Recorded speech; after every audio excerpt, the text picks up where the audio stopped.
Chartered की पाठशाला में आपका स्वागत है बच्चों। हम अपनी 11th क्लास है, अगर मैं बोलूँ चाहे हरियाणा बोर्ड हो, सीबीएसई बोर्ड हो, चाहे वो यूपी बोर्ड हो, राजस्थान बोर्ड हो, सभी के लिए ये बहुत वीडियो यूजफुल रहेगी। हम बेसिक अकाउंटिंग टर्म्स की बात कर रहे हैं 11th के कॉमर्स स्टूडेंट के लिए। तो अकाउंट सब्जेक्ट में कुछ बेसिक टर्म्स हमने प्रीवियस वीडियो में कुछ कवर करी थी और अब इसमें से कुछ रह गई हैं, वो इंपॉर्टेंट हम इस वीडियो में कवर कर लेते हैं। बात करते हैं हम एसेट। एसेट क्या होती है? एनी रिसोर्सेज ओन्ड और controlled by a business that means a cash, bank, building और एनी अदर एसेट्स। कहने का मतलब ये है कि अगर आप एक ऑर्गेनाइजेशन किसी भी बैंक में पैसा जमा कराती है तो वो भी उसके लिए एसेट्स है। अगर कोई बिल्डिंग परचेज करती है वो भी उसके लिए एसेट्स है। अगर किसी प्रकार कार खरीदती है, कार भी उसके लिए एसेट्स है। मतलब उसकी कंट्रोल ओनरशिप रहेगी।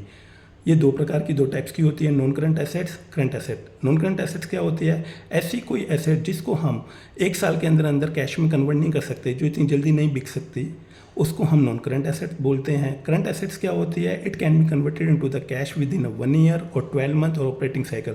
तो उसको एक साल के अंदर अंदर हम या ऑपरेटिंग साइकिल के अंदर अंदर कैश में कन्वर्ट कर सकते हैं। जैसे एफडी को हम कभी भी तोड़वा सकते हैं, मेच्योर कर सकते हैं, तो उसको हम एज अ करंट एसेट्स भी कर सकते हैं नोट। अब बात करते हैं कैपिटल एक्सपेंडिचर की। कैपिटल एक्सपेंडिचर कहते हैं an amount is incurred for buy, maintain और इम्प्रूव इट्स फिक्स एसेट।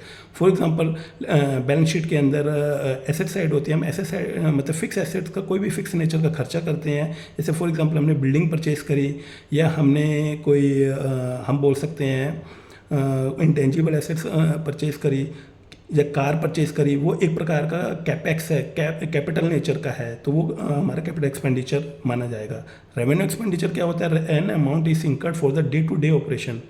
मतलब जैसे हम कंपनी के अंदर डेली जो हमारा गुड्स सेल परचेज कर रहे हैं उसके लिए पैसा अमाउंट दे रहे हैं, या फिर हम सैलरी लोगों जो भी हमारी वेजिस है सैलरीज पे कर रहे हैं, एडवर्टाइजमेंट का, फ्रेट का खर्चा, माल को लाने का बड़ा, वो सारे खर्चे हमारे रेवेन्यू एक्सपेंडिचर में आ जाते हैं।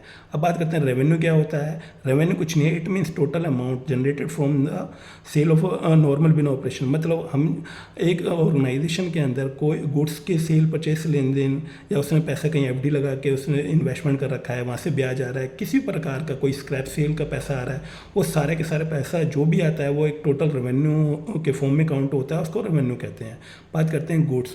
गुड्स का मतलब क्या होता है कि जो कंपनी के अंदर माल लिया जाता है, एक प्रकार का माल होता है, वो मैन्युफैक्चर किया जाता है, ट्रेड किया जाता है, सेल किया जाता है, किसके लिए? रेवेन्यू जनरेट करने के लिए, उसको हम गुड्स कहते हैं। जैसे फॉर एग्जांपल मोबाइल बनाने वाली कंपनी के लिए मोबाइल एक गुड्स है। ये सारा का सारा हमारा बेसिक अकाउंटिंग टर्म्स अकाउंट हुआ। वीडियो अच्छी लगी हो तो इसको लाइक करना ना भूलना, इसको शेयर करना ना भूलना, और कोई और नई वीडियो चाहिए हो तो कमेंट करके हमें बताना जरूर।